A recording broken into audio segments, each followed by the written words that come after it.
അസ്സലാമലൈക്കും, welcome back. എല്ലാവർക്കും സുഖമാണല്ലോ. അപ്പൊ ഇന്ന് വന്നിട്ടുള്ളത് ഒരു നോർമൽ റെസിപ്പി അഥവാ ബ്രേക്ക്ഫാസ്റ്റ് റെസിപ്പി ഒക്കെ ആയിട്ട് വരുന്ന സാധാരണ ഒരു പലഹാരം, അത് വ്യത്യസ്തമായ രീതിയിൽ ഒന്ന് കുക്കിംഗ് ചെയ്ത് കാണിക്കാൻ പോവുകയാണ്. അപ്പോൾ അതിലെന്താണ് പ്രത്യേകത എന്നൊക്കെ നിങ്ങൾ ചിന്തിക്കുകയായിരിക്കും. അപ്പോൾ എന്തായാലും ഉടനീളം നമ്മുടെ വീഡിയോ കാണുക, സ്കിപ്പ് ചെയ്യാതെ തന്നെ കാണുക. എന്തായാലും കാണിച്ചു തരാം. അപ്പോൾ ഇന്ന് വ്യാഴാഴ്ച, ഈ ദിവസം വലിയ പ്രത്യേകത ഒന്നുമില്ല, പക്ഷെ എല്ലാ ദിവസവും പോലെ നോമ്പാണ്. അപ്പോൾ ഹാജ്ര എല്ലാം നോമ്പും എടുത്തിട്ടുണ്ട്. ഹാജ്രക്ക് വേണ്ടിയിട്ട് നമ്മൾ ഒരു സ്നാക്സ് റെഡിയാക്കും. പിന്നെ ഈ ഒരു സംഭവം കുറേ നാൾ കൊണ്ട് ഞാൻ നിങ്ങളെക്കൂടെ ഷെയർ ചെയ്യണം എന്ന് വിചാരിച്ചിരുന്നു. അപ്പോൾ അതുകൊണ്ട് ഇന്ന് ഷെയർ ചെയ്യാമെന്ന് വിചാരിച്ചു. അതാണ് ഈ ഒരു റെസിപ്പി. അപ്പോൾ അതിനായിട്ട് ഞാൻ സ്റ്റീം ചെയ്യാൻ വേണ്ടിയിട്ട് ഇലക്ട്രിക് റൈസ് കുക്കറാണ് എടുത്തിട്ടുള്ളത്.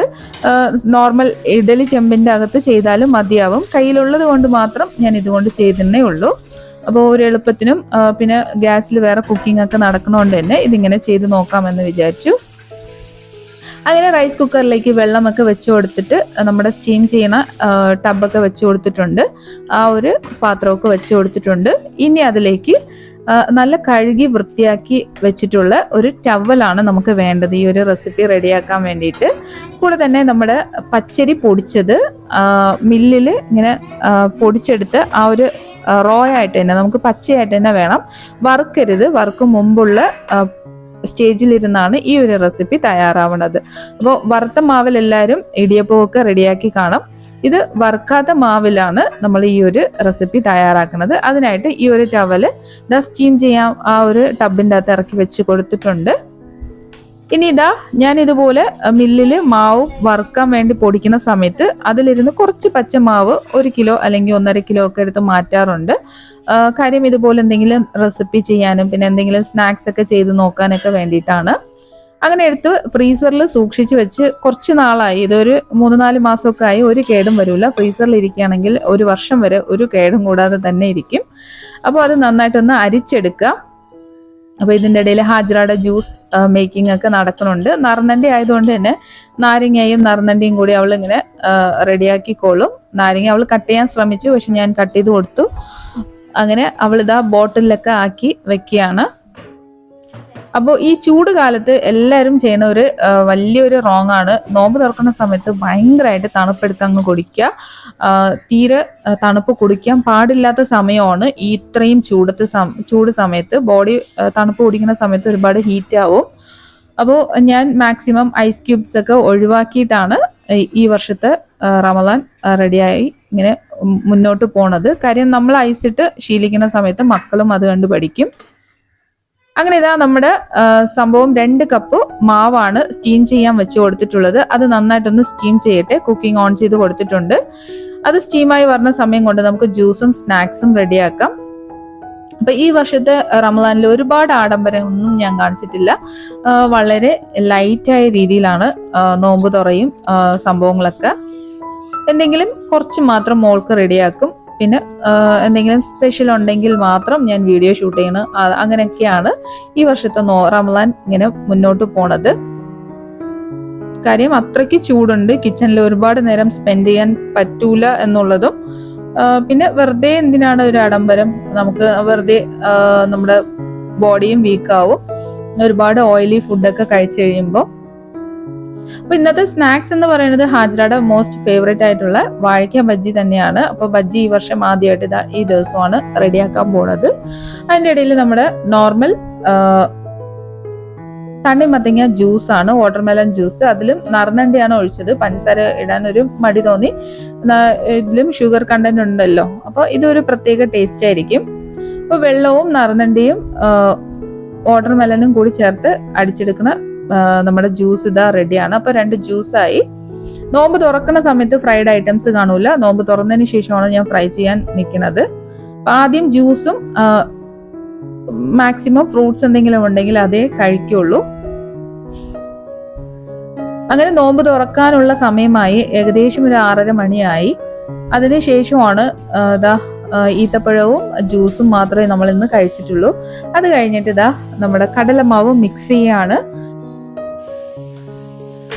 ബജ്ജി തയ്യാറാക്കാൻ വേണ്ടിയിട്ട് ഇതാ കടലമാവ് 1 കപ്പ് എടുത്തിട്ടുണ്ട്. അതിലേക്ക് 1 ടീസ്പൂൺ അളവിൽ കാശ്മീരി ചില്ലി, എരിവ് കുറഞ്ഞിട്ട് നല്ല കളറ് കിട്ടുന്ന ചില്ലിയാണ്. പിന്നെ ആവശ്യത്തിനുള്ള ഉപ്പ്, കുറച്ച് കുരുമുളകും, അതിൻ്റെ ഒപ്പം തന്നെ കുറച്ച് കായപ്പൊടിയും ജീരകപ്പൊടിയും കൂടി ആഡ് ചെയ്ത് കൊടുക്കാം. ഇതിൽ സ്പെഷ്യലായിട്ട് ആഡ് ചെയ്യുന്നത് വെളുത്തുള്ളിയാണ്. വെളുത്തുള്ളിയുടെ പൗഡർ ഉണ്ടെങ്കിൽ കുറച്ചുകൂടി നന്നായിരിക്കും.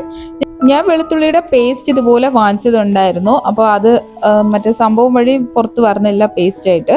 അപ്പം ഞാനത് ഓപ്പൺ ചെയ്ത് അതിലിരുന്ന് കുറച്ചെടുത്തു. ഒരു ടീസ്പൂൺ അളവിൽ എടുത്തിട്ടുണ്ട്. അപ്പോൾ ആവശ്യത്തിനുള്ള വെള്ളവും കൂടി ചേർത്ത് നന്നായിട്ടൊന്ന് മിക്സ് ചെയ്യുക. നല്ല തിക്ക് പേസ്റ്റ് ആയിട്ടാണ്. അപ്പോൾ ഇതിൽ കോൺഫ്ലോറും കൂടി മിക്സ് ചെയ്തിട്ടുണ്ട്. കോൺഫ്ലോർ പൗഡറാണ്. ഇത് ഫ്രൈ ചെയ്യാൻ വേണ്ടി ഇതാ കടായി വെച്ച് കൊടുത്തിട്ടുണ്ട്. ആവശ്യത്തിനുള്ള ഓയിലും ഒഴിച്ച് കൊടുത്തിട്ടുണ്ട്.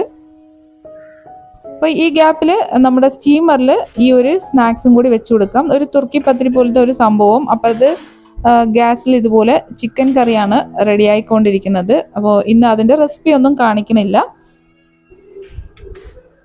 അപ്പോൾ ഇതാ നമ്മുടെ മാവ് നന്നായിട്ട് സ്റ്റീമായി വന്നിട്ടുണ്ട്. ഇതുപോലെ തന്നെ എടുത്ത് മാറ്റാം. ചൂടോടി, നല്ല ചൂടാണ്, കയ്യിലിങ്ങനെ ആവി നന്നായിട്ട് തട്ടയാണ്. അപ്പോൾ മാവൊക്കെ നന്നായിട്ട് കുക്കായി വന്നിട്ടുണ്ട്. നല്ല ആവി കയറി നല്ല ചൂടോടി. ഈ ചൂട് പാകത്തിന് തന്നെ നമുക്കിത് പ്രിപ്പയർ ചെയ്തെടുക്കണം. ആ ഗ്യാപ്പിൽ ഈ ചൂടോടി തന്നെ ഈ ഒരു സ്റ്റീമറിൽ ഒരു കുറച്ച് നേരം മറ്റേ സ്നാക്സും കൂടി വെച്ച് കൊടുക്കാം. ആ സ്നാക്സ് തലേദിവസം രാത്രി എല്ലാം ഒതുങ്ങിയതിന് ശേഷമാണ് എനിക്ക് കിട്ടിയിട്ടുണ്ടായിരുന്നത്. അപ്പോൾ അതൊന്ന് ഇന്ന് നോമ്പ് തുറക്കുന്ന സമയത്തൊന്ന് സ്റ്റീം ചെയ്തെടുക്കാം. അപ്പോൾ ഇവിടെ കുട്ടികളൊക്കെ തറാവി നിസ്കരിക്കാൻ വേണ്ടി ഹാജറയും ഹാജറയുടെ ഫ്രണ്ട്സൊക്കെ ഉണ്ടായിരിക്കും. അപ്പോൾ കുട്ടികൾക്കും സ്നാക്സ് വേണം. അപ്പോൾ സ്നാക്സും ജ്യൂസും ഒക്കെ അവർക്കും കൂടി ചേർത്തിട്ടാണ് റെഡിയാക്കുന്നത്. അപ്പോൾ ചൂടോടി തന്നെ ഇതുപോലെ ഒരു ബൗളിലേക്ക് നമ്മുടെ അരിപ്പൊടി സ്റ്റീം ചെയ്തത് ഇട്ട് കൊടുത്തിരിക്കുകയാണ്. ഇനി ഇതിലേക്ക് സാധാരണ പച്ചവെള്ളം ഉണ്ടല്ലോ, അത് ഒരു കപ്പ് അളവിൽ എടുത്ത് വെച്ച് കൊടുത്തിട്ടുണ്ട്. കുറച്ച് കുറച്ചായിട്ട് ആഡ് ചെയ്ത് ഇതുപോലെ ഒന്ന് മിക്സ് ചെയ്യുക.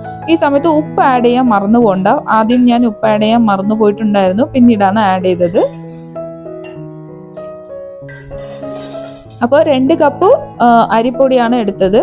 ഏകദേശം 1-1.25 കപ്പ് വെള്ളം മതിയായിരുന്നു.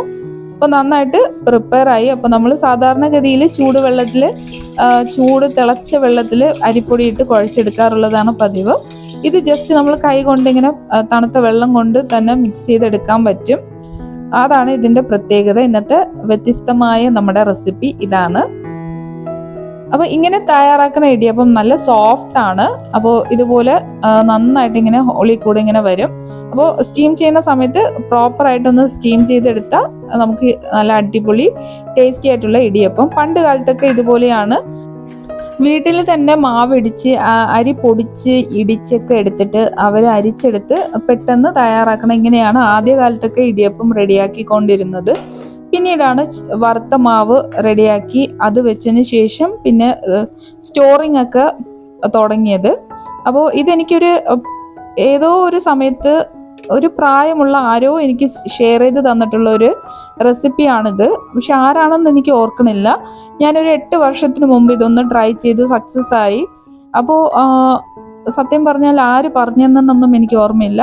ഇങ്ങനെ വാക്കുകൾ കൊണ്ട് ഇങ്ങനെ ഇടിയപ്പം തയ്യാറാക്കാം, ഇടിയപ്പത്തിനെ കുറിച്ചൊക്കെ ഇങ്ങനെ സംസാരിച്ച സമയത്ത് എനിക്കൊരു പ്രായമുള്ള ആരോ എനിക്ക് പറഞ്ഞു തന്നതാണ്.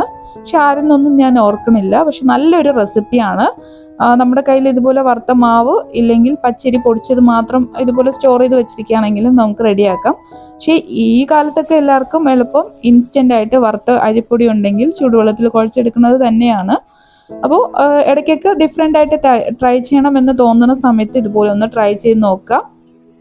നമ്മൾ പഴയതൊന്നും മറക്കാൻ പാടില്ല. പഴയതെക്കുറിച്ച് നമ്മൾ റിസർച്ച് ചെയ്യണം എന്നുള്ളതാണ്. അപ്പോൾ ഇതാ സ്നാക്സ് നിസ്കരിച്ചിട്ടൊക്കെ വന്നിട്ടാണ് റെഡിയാക്കുന്നത്. സിമ്മിലിട്ടിട്ടാണ് ഞാൻ പോയി ഒന്ന് നിസ്കരിക്കാൻ പോയിട്ടുണ്ടായിരുന്നത്. അപ്പോൾ നോമ്പ് തുറന്നതിന് ശേഷം മാത്രം സ്നാക്സ് റെഡിയാക്കുകയാണെങ്കിൽ നമ്മൾ ഫസ്റ്റ് ഒരു സ്നാക്സ് കഴിക്കൽ നമുക്ക് ഒഴിവാക്കാം. അപ്പോൾ എന്തായാലും ഒരു സ്നാക്സും നമുക്ക് കിട്ടിയിട്ടുണ്ടായിരുന്നല്ലോ, അതും ഞാനൊന്ന് ഓയിലിട്ട് ഫ്രൈ ചെയ്തു. പിന്നീട് ആവി കയറ്റിയപ്പോൾ വലിയ ടേസ്റ്റ് ഒന്നും തോന്നിയില്ല. അങ്ങനെ ഞാൻ ഇവിടെ ലൈറ്റൊക്കെ സെറ്റ് ചെയ്തതുകൊണ്ട് ഹാജറൊക്കെ ഒരു റമളാൻ വൈബ് വന്നു എന്നൊക്കെ പറഞ്ഞിട്ട് അവിടെ കുറച്ചു നേരം ഇരുന്നു, കുറച്ച് അങ്ങ് കറങ്ങിയൊക്കെ നിന്നു. അത് രസിച്ച് നോക്കിക്കൊണ്ടിരിക്കുകയാണ്. ഇനി നമ്മൾ സ്നാക്സ് ഒക്കെ കഴിച്ചു.